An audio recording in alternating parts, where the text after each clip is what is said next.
The former Vice President Atiku Abubakar has pledged that the interests of the Yoruba will occupy a topmost place in his administration's policies if elected president in 2027. He described as unfounded the narrative of fear that his presidency, if elected, in his words, might lead to Hausa Fulani domination over Yoruba or other ethnic groups, end of quote. The ex-vice president stressed that his marital and personal ties to the Yoruba made such fears baseless. He promised that if elected, the Southwest would be central to his policy making. He described his Ijesha-born wife as his jewel of inestimable value and insisted that the Yoruba had always been among his closest friends and political allies. Atiku, a long-time presidential hopeful, is seeking to challenge President Bola Tinubu in the 2027 presidential poll. Okay, yes, I had that. Do you want me to go first? Yes, please. Go ahead. Please go first. Oh, okay, very good. Now, let me start with what former Vice President Atiku Abubakar purportedly said about what he intends to do if he's lucky enough to become president in 2027.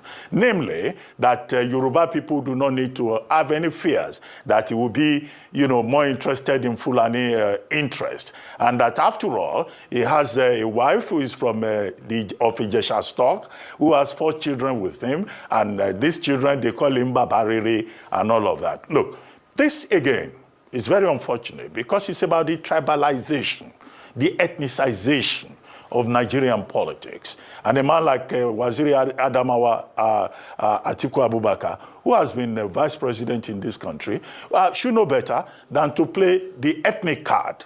To start with, that ethnic card should not work. It must not work. It is unacceptable. To the extent that there are more serious issues on the basis of which, Waziri Adamawa Atiku Abubakar can engage with Nigerians.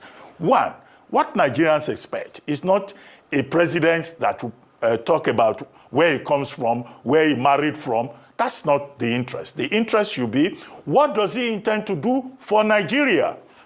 There are many issues. One of the issues you have talked about this morning is oil theft. Does he have answers to that? Questions have been raised about NNPC Limited. Does he have any concrete ideas about what he wants to do in that regard?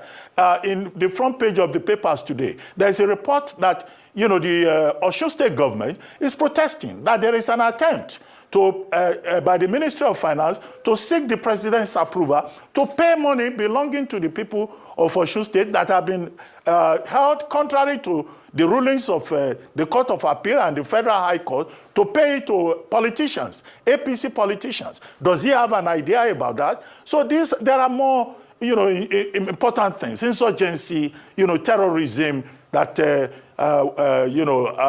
Waziri Adamawa can talk about. But to say my wife is from Yoruba land and my sons speak Yoruba, no, nobody is interested in that.